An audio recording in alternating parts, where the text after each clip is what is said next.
kiranya setiap firman yang keluar Tuhan dapat memberikan kami hamba kekuatan Tuhan, untuk kami dapat senantiasa memuliakan nama Tuhan.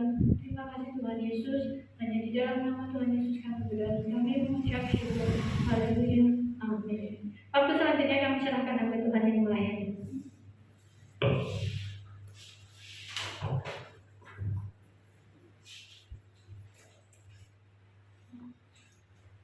Shalom. Puji Tuhan. Saya bersyukur pagi hari ini saudara, suami saya berdiri di hadapan kita semua dan menyaksikan betapa hebatnya Tuhan kita. Amin. Ya, selama 6 tahun saya hidup dengan beliau, saudara, saya sudah dihadapkan beberapa kali kondisi yang kritis, nyaris, dan itu membuat jantung rasanya sudah mau copot, saudara. Tetapi saya diajar oleh Tuhan untuk tetap tenang, karena dengan tenang kamu bisa berdoa. Amin. Nah, walaupun sebenarnya jantungnya gelodakan terkaruan gitu, saudara ya. Tapi saya bersyukur Tuhan selalu menunjukkan kehebatannya dan Dia membuktikan betapa hebatnya. Disambung kesaksian Pak Lukas juga, ya. Itu sebenarnya elek-elek, ulane elek-elek lah, elingel gitu ya. Haleluya, puji Tuhan ya. Tapi luar biasa, Tuhan itu tidak pernah tinggal diam, saudara ya. Dia selalu punya cara, dia selalu punya berbagai jalan untuk membawa kita itu menyaksikan kehebatannya. Amin, saudaraku. Nah, puji Tuhan. Pagi hari ini, saudara, saya diingatkan Tuhan untuk menyampaikan hal ini kepada saudara. Saya sempat agak Tuhan, jangan baru ngomong gitu ya. Tapi Tuhan berikan sesuatu yang khusus buat kita pagi ini. Ya, kita akan buka dalam kitab Yesaya, saudara, di dalam pasal yang ke-26. Mungkin hari ini saya hanya akan menyampaikan garis besar, saudara ya. Tapi nanti kita lihat bagaimana Tuhan menuntun, mengatur waktunya. Mungkin saya akan menyampaikan detailnya sesudahnya. Tetapi hari ini saya hanya akan berkisar di pokok garis besar supaya kita dapat menerima banyak dengan tempo waktu yang sangat singkat.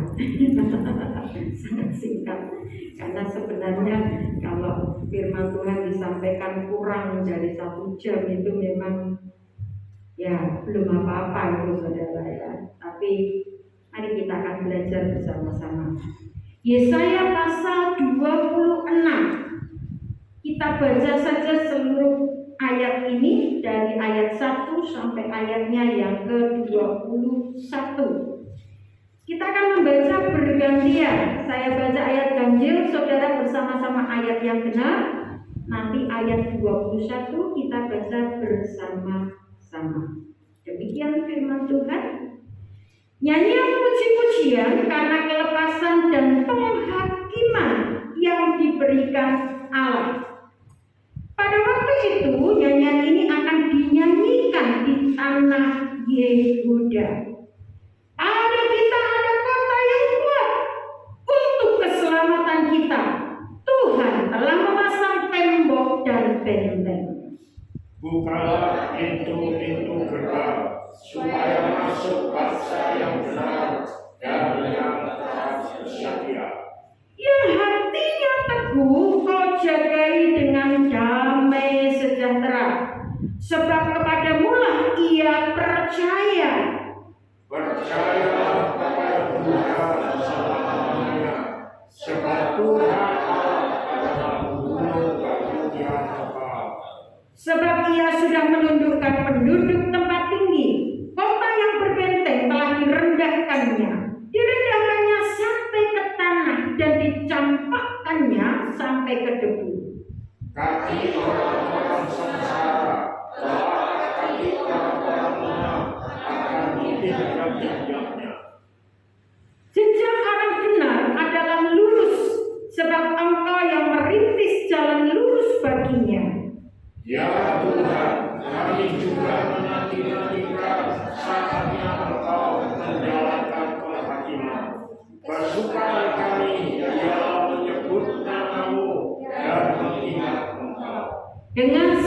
jiwa.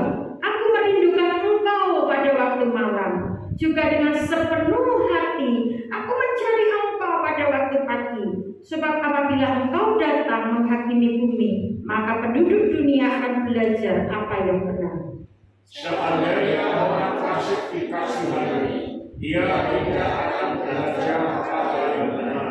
Ia akan berbuat curang di negeri di mana hukum berlaku dan tidak akan melihat kemuliaan Tuhan. Ya Tuhan, tangan-Mu dinaikkan, tetapi mereka tidak melihatnya. Biarlah mereka melihat kecemburuan-Mu karena umat-Mu, dan biarlah mereka mendapat malu. Biarlah api yang memusnahkan lawan-Mu memakan mereka habis. Ya Tuhan, Engkau akan menyediakan damai sejahtera bagi kami, sebab segala sesuatu yang kami kerjakan, Engkau yang memegangnya bagi kami. Ya Tuhan, Allah kami, tuan-tuan lain pernah berkuasa atas kami, tetapi hanya nama-Mu saja kami masyhurkan. Mereka sudah mati, tidak akan hidup pula. Sudah menjadi arwah, tidak akan bangkit pula. Sesungguhnya Engkau telah menghukum dan memusnahkan mereka, dan meniadakan segala ingatan kepada mereka. Ya Tuhan, Engkau telah membuat bangsa ini bertambah-tambah. Ya, membuat bertambah-tambah umat kemuliaan-Mu. Engkau telah sangat memperluas negerinya. Ya Tuhan, dalam kesesatan mereka mencari Engkau. Ketika ajaran-Mu menimpa mereka, mereka mengeluh dalam doa. Seperti perempuan yang mengandung, yang sudah dekat waktunya untuk melahirkan, menggeliat sakit, mengerang karena sakit beranak. Demikianlah tadinya keadaan kami di hadapan-Mu, ya Tuhan. Kami mengandung, kami menggeliat sakit, tetapi sekarang kami melahirkan amin. Kami tidak dapat mengadakan keselamatan di bumi, dan tiada lahir penduduk dunia. Ya Tuhan, orang-orang-Mu yang mati akan hidup pula. Mayat-mayat mereka akan bangkit pula. Hei orang-orang yang sudah dikubur di dalam tanah, bangkitlah dan bersorak-sorai. Sebab embun Tuhan ialah embun terang, dan bumi akan melahirkan arwah kembali. Mari bangsaku, masuklah ke dalam kamarmu. Tutuplah pintumu sesudah engkau masuk. Bersembunyilah dalam sesaat lamanya sampai amanat ini berlalu. 2, 3. Sebab sesungguhnya Tuhan mau keluar dari tempatnya untuk menghukum penduduk bumi karena kesalahannya, dan bumi tidak lagi menyembunyikan darah yang tertumpah di atasnya, tidak lagi menutupi orang-orang yang mati terbunuh di sana. Amin. Puji Tuhan. Saudara, kenapa saya senang mengajak saudara untuk membaca firman Tuhan bersama-sama? Karena saya juga berpikir belum tentu semua saudara di rumah melakukan itu.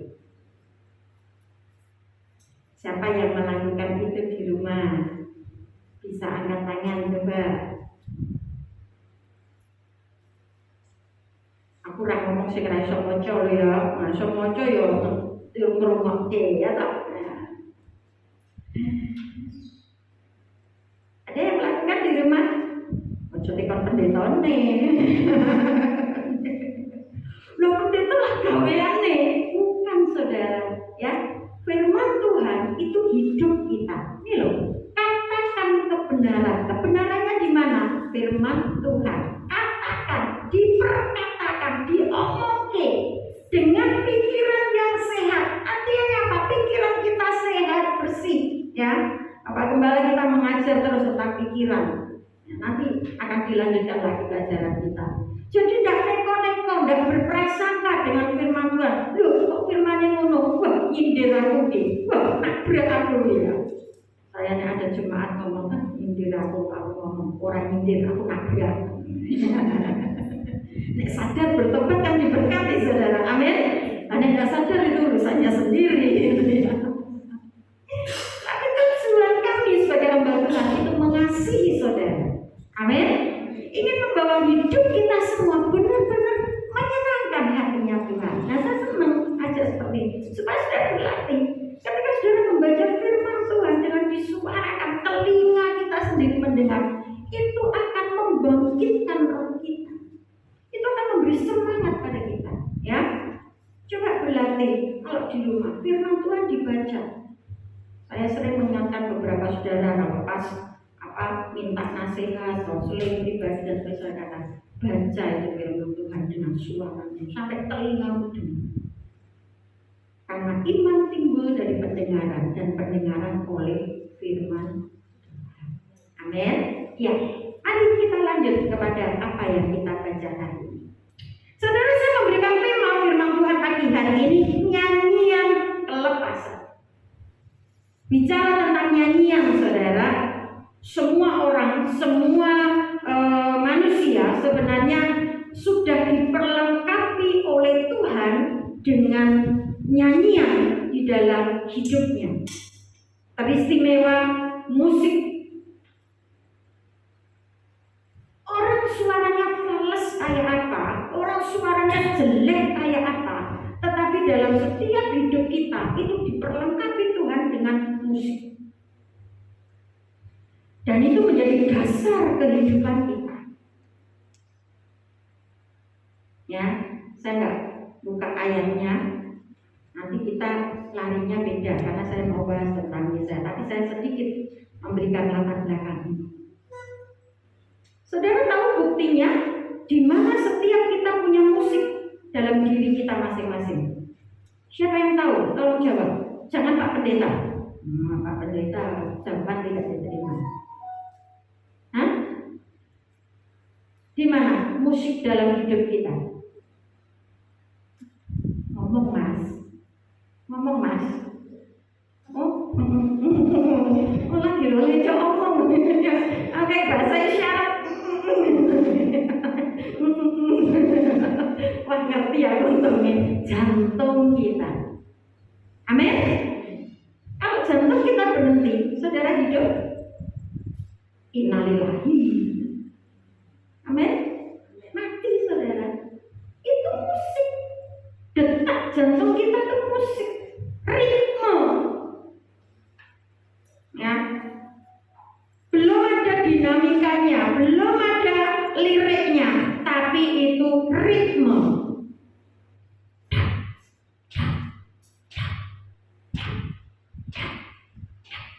Orang kalau nyanyi nggak benar, ketukannya nggak benar, kacau saudara. Satu contoh ujian kita terakhir tadi, Yesus anugerah terindah, ya. Yesus kau anugerah terindah dalam hidupku. Kau sungguh berarti di setiap langkahku.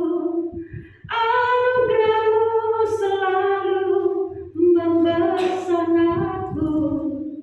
Yesus kau terbaik. Yesus kau termanis di dalam hidupku. Gak ada musik yang dimainkan, gak ada drum, gak ada gitar. Tapi karena ngerti ritme, ngerti ketukan, bisa nyanyi dengan benar. Tapi misalkan saya gak ngerti ketukan, terus aku nyanyi, Yesus kau anugerah terindah dalam hidupku. Kau sungguh berarti di setiap jalanku. Anugerahmu. Senggungoknya biasa semampet kabeh. Pendeta aku ya tanya saja. Kau makan obatnya lalu diombe. Enggak ya. Lah, saudara, nyanyian itu ditaruh Tuhan dalam hidup kita. Nah, bagaimana saudara mengaktifkan itu? Bagaimana memberdayakan itu sehingga hidupmu itu selalu punya gairah, hidupmu itu selalu punya kekuatan, hidupmu itu selalu punya semangat, ada passion dalam hidup kita. Wow, itu keren loh saudara, yang keren. Orang senang nyanyi itu anugerah saudara. Kenapa? Nangis pun bisa nyanyi. Orang yang tidak senang nyanyi saudara, wah, susah. Mau menyalurkan isi hatinya susah. Mau cerita sama orang, iya yang tak ceritani ngerti, iya yang tak ceritani bisa mendukung. Lah nek sing tak ceritani tambah nganyelke, tambah diceritane sana. Wah, tambah jadi masalah lebih besar. Kalau kita bisa nyanyi ketika kita sedih, renang-renang, Tuhan Engkau baik, Engkau sangat baik. Oh, aku bersyukur kepadamu Tuhan. Air matanya mulai menetes, tapi bisa cerita sama Tuhan. Ya. Amin. Oh. Nah, pagi ini saudara kita akan belajar tentang nyanyian kelepasan, dan itu ditulis oleh Yesaya untuk bangsanya pada saat itu. Apakah bangsanya dalam keadaan sedang baik-baik saja? Oh tidak, ya tidak.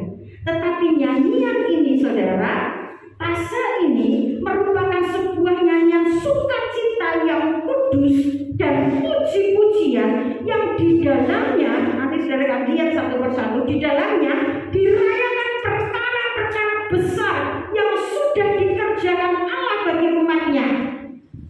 Kalau saudara melihat pasal sebelumnya, di dalam pasal 25 ke belakang saudara, ya, di mana Tuhan melawan musuh-musuhnya dan musuh-musuh Israel pada zaman itu. Nyanyian ini saudara disiapkan untuk dinyanyikan saat nubuat, nubuat mengenai perbuatan Allah itu digenapi. Jadi keadaannya belum baik benar, keadaannya belum seperti yang sesungguhnya diinginkan, tapi mereka percaya Tuhan itu pasti nolong, Tuhan itu pasti berbuat sesuatu, Tuhan itu pasti bertindak. Amin. Tadi doa persiapan kita nyanyi.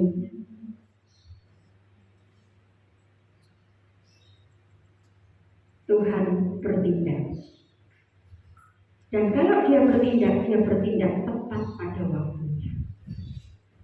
Ya, saya luruskan karena kita sering mendengar Tuhan tidak pernah awal.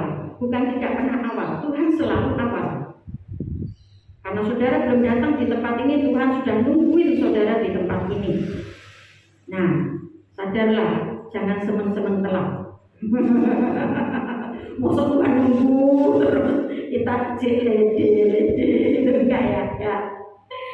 Tapi Tuhan tidak pernah terlalu awal. Beda loh ya, awal dengan terlalu awal. Kalau terlalu awal itu belum waktunya. Ingat waktu perjamuan kawin di Kana, anggurnya habis, Ibu Yesus datang kepada Yesus ngomong, "Nah, anggurnya habis." Yesus berkata, "Ibu, mau apa kau daripadaku? Waktuku belum sampai." Itu waktunya belum sampai, jadi tidak terlalu awal. Tetapi dia selalu mengawali untuk melakukan pekerjaan yang baik. Ketika Tuhan melihat ini waktunya, Tuhan tahu ini saatnya, Tuhan langsung panggil. Dan Ibu Yesus ngerti apa yang Yesus bakal lakukan. Walaupun Yesus berkata waktunya belum sampai, tapi dia pasti akan bertindak. Makanya dia pesan sama pelayan-pelayan, nanti nek Yesus ngomong, kamu disuruh apapun, buat ya, lakukan ya, kerjakan saja, siap, lakukan. Waktunya datang, Yesus panggil pelayan-pelayan, isi kentong, isi tempayan dengan air penuh. Mikir nggak? Ini butuhnya anggur, isinya air di kentong. Tapi karena sudah diberitahu, ikuti saja, taati saja. Kadang cara Tuhan memang tidak seperti yang kita bayangkan, saudara.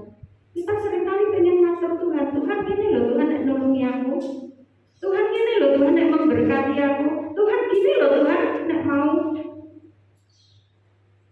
Cara Tuhan tidak seperti dan seringkali tidak seperti yang kita mau, saudara. Tapi yang Dia lakukan itu yang terbaik.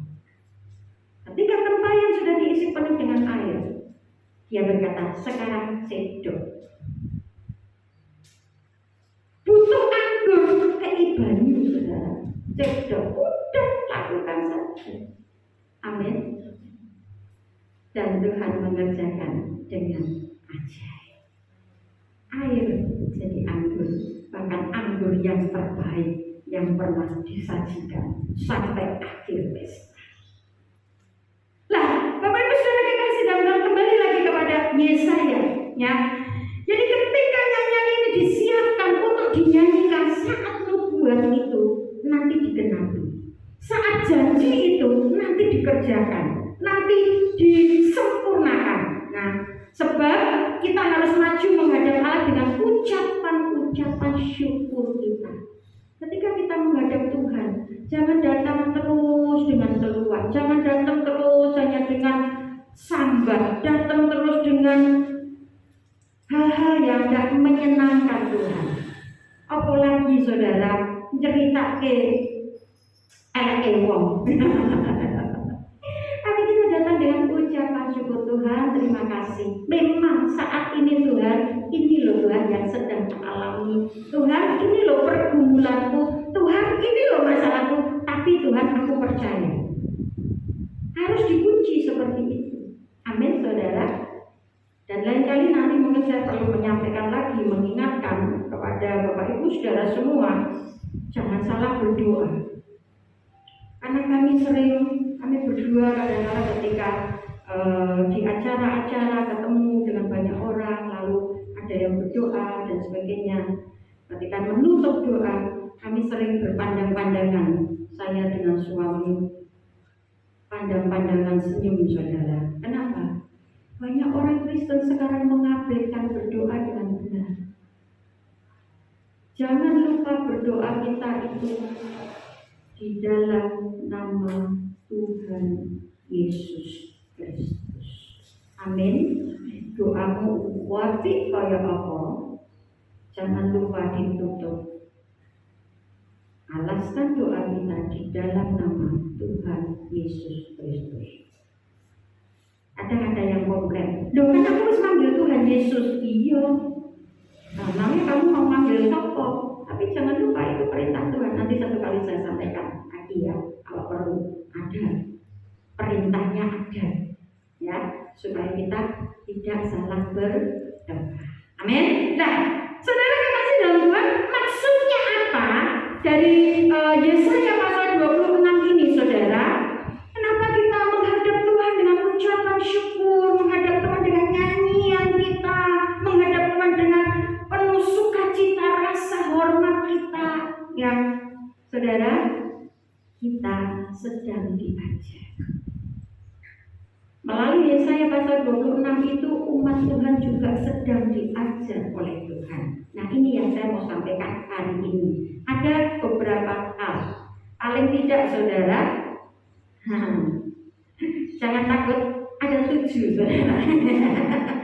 Ada 7. Saya sampaikan saja yang 7 itu dengan cepat supaya nanti kita bisa memperhatikan. Yang pertama saudara, perhatikan ayat 1 sampai dengan ayatnya yang keempat.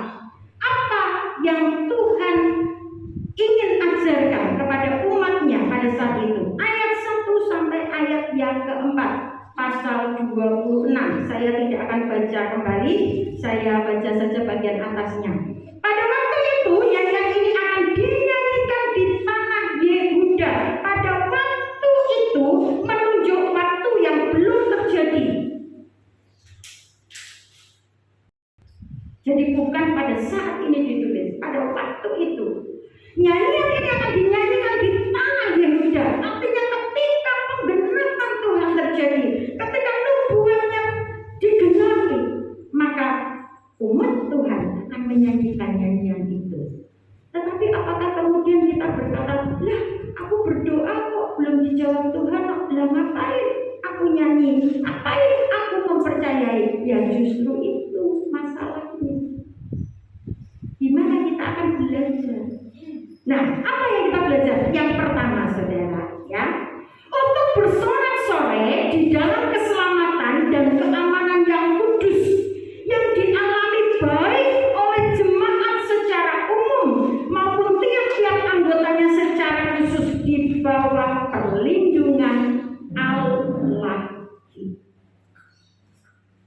Jangan lupa kami selalu pakai kata alahi, bukan ilahi. Kenapa nggak senang dengan ilahi? Karena ilahi dipakai untuk ilah-ilah lain. Tapi kita sedang berbicara tentang kuasa Allah. Kita hidup di dalam koridor kuasa Allah. Nah, saudara, Tuhan ingin umat Tuhan kita baik secara pribadi. Secara pribadi itu kita ketika kita sendiri, apa kita di rumah, apa kita di jalan, apa kita dimanapun juga. Tapi ini menjadi gaya hidup, menjadi sikap kita sebagai pribadi seorang anak Tuhan, sebagai pribadi seorang umat Tuhan. Juga ketika kita bersama-sama, berjemaat, berkumpul bersama, apa yang kita percakapan, apa yang kita obrolkan, apa yang kita ceritakan. Apakah kita nggak boleh cerita tentang masakan? Boleh. Ibu-ibu tanya, Bu, nyanyi rokok, lodeh. Nah, kamu nyanyi apa? Bayem. Boleh, nggak salah. Bapak-bapak kumpul tanya, piye kos rondamu? Wah, gonku semangat toh. Wah, gonku legale DKP. Oh, boleh, nggak apa-apa. Tapi jangan lupa, saudara kekasih, ketika kita berkumpul bersama itu, jangan lupa, saudara, di dalamnya itu kita terus bersorak-sorai dalam keselamatan sebagai kumpulan orang kudus. Amin. Jangan terlalu asik dengan cerita dunia ini, terlalu asik dengan problem persoalan masalah yang kau hadapi, terlalu asik dengan kesibukan. Lupa identitas dirimu. Siapa kita di hadapan Tuhan? Mari kita tunjukkan kepada dunia ini model-model kerajaan surga. Amin, saudara kekasih dalam Tuhan, ya. Sehingga orang bisa melihat, oh, anak Tuhan seperti itu tuh. Oh, wong gereja iki kayak ngono. Nanti kita akan lihat lebih jauh. Jadi saudara, saya tidak uraikan terlalu panjang karena saya hanya akan sampaikan garis besar dulu. Kalau saya uraikan semua detail nanti kita nggak cukup waktu. Saya mau selesaikan ini selesai, nanti yang akan datang kita akan kupas satu persatu. Kalau Tuhan memberikan waktu untuk itu, ya. Dan kalau Tuhan mau yang lain, saya akan sampaikan. Jadi saudara, di dalam ayat 1 sampai 4 ini, saudara, mengajar kita untuk hidup kita ini dipenuhi dengan sorak-sorai. Karena apa? Bukan karena masalah, bukan karena berkat, bukan karena apa-apa, tetapi kita bersorak-sorai di dalam keselamatan dan keamanan yang kudus di dalam Tuhan kita Yesus Kristus. Kalau pada waktu itu, saudara, umat Israel di dalam perlindungan Allah, ya, Yesus belum menyatakan dirinya, tapi pada saat ini kita sudah ada di dalam Tuhan Yesus Kristus yang menyatakan dirinya bagi kita hidup dalam keselamatan dan keamanan yang kudus. Amin. Waktu itu Mesias baru dijanjikan, belum datang, tapi sekarang kita sudah menikmati penebusan itu. Nah, kita hidup bersorak-sorai. Jadi jangan terus, ojo meremut terus, ya. Walaupun kamu sedang punya masalah toh, wis toh, pasrahno sama Tuhan. Amin. Jadi kita bisa sukacita di hadapan. Yang kedua, ayat 5 dan 6 saya bacakan ini. Sebab Dia sudah menundukkan penduduk tempat tinggi, kota yang berbenteng telah direndahkannya sampai ke tanah dan dicampakkannya sampai ke debu. Kaki orang-orang sengsara, telapak kaki orang-orang lemah akan menginjak-injaknya. Saudara nanti bisa baca di rumah pasal 25 ayat 6 dan seterusnya, itu bicara tentang keselamatan bagi bangsa-bangsa di Sion. Ya, itu cara Tuhan bekerja, cara Tuhan menolong. Lalu saudara kekasih dalam Tuhan, kalau saudara baca dari ayat yang pertama, itu ucapan syukur karena musuh sudah musnah. Dan di pasal 26 ini bicara tentang nyanyian pelepas. Nah yang kedua saudara, yang pertama tadi untuk bersorak-sorai di dalam keselamatan dan keamanan yang kudus, baik ketika kita sendiri maupun kita bersama-sama. Yang kedua, untuk bersorak-sorai di atas semua kekuatan yang menentang. Perhatikan ayat 5 dan 6. Ini bicara tentang musuh-musuh, tentang mereka yang memerangi, tentang mereka yang menjadi kesulitan, tekanan, masalah. Tetapi semua itu dikalahkan. Amin, saudaraku. Untuk itulah kita bersorak-sorai di atas semua kekuatan yang menentang. Apapun yang menentang kita, apakah itu masalah, apakah itu persoalan, apakah itu orang yang membenci kita. Kalau orang membenci kita, ya kita perlu introspeksi diri. Betul nggak saudara? Ya, kalau kita dibenci orang, kita coba introspeksi. Kita salah, mungkin punya salah. Kalau kita sadar kita punya salah, minta maaf, nggak ada salahnya. Amin. Tapi kalau kita memang nggak bersalah, kok orang itu benci terus sama kita, ya sudah, nggak apa-apa. Saudara tetap buat yang baik, tetapi saudara tidak perlu takut. Kita tetap bersorak-sorai di atas semua kekuatan yang menentang. Apalagi kalau orang itu menentang kita, karena kita milik kepunyaan Tuhan. Ya. Satu contoh saudara, kita ini kan hidup di masyarakat, ya toh, di kampung. Pasti ada kumpulan PKK, ada kumpulan RT, ada kumpulan apa meneh. Dan tidak salah, semua itu pasti punya kegiatan, punya acara. Nah, kami bersyukur, khususnya kami yang ada di wilayah RT 3, RW 2. Kok nanya lagunya ya? RT 3, RT 2. Terus enggak ada lagu ya, duka bakal. Saya ngomong kan gawe saudara, ya, kami bersyukur setiap kali kita rembuk, kita mau ada acara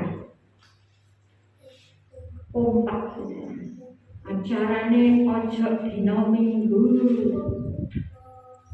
Kenapa? Kalau Minggu yang Kristen ke gereja, sehingga dibuat acara bukan hari Minggu. Wow, itu bagaimana bisa terjadi? Ya kalau kita punya suara ngomong, ketika dibuat acara di Minggu, setuju apa enggak? Kan pasti begitu rembukan, tidak mungkin langsung diputuskan. So Minggu tanggal ini kita akan buat acara sepeda santai, misalkan. Enggak saudara, pasti dibicarakan. Nek so ini kita buat acara begini. Anak Tuhan aja menang wae mingkem. Nggih. Boten aja. Kesel nggih ibu-ibu. Pripun yen boten Minggu? Ben kula iso melu. Ya, gitu toh. Aja usule kene. Aja Minggu toh. Minggu yang mesti ora iso. Ora ngerti kok piye aku Minggu ki ning gereja. Aja ngono nek selemu ngono ya kok nanyel saudara ya. Aku selesai sing apik.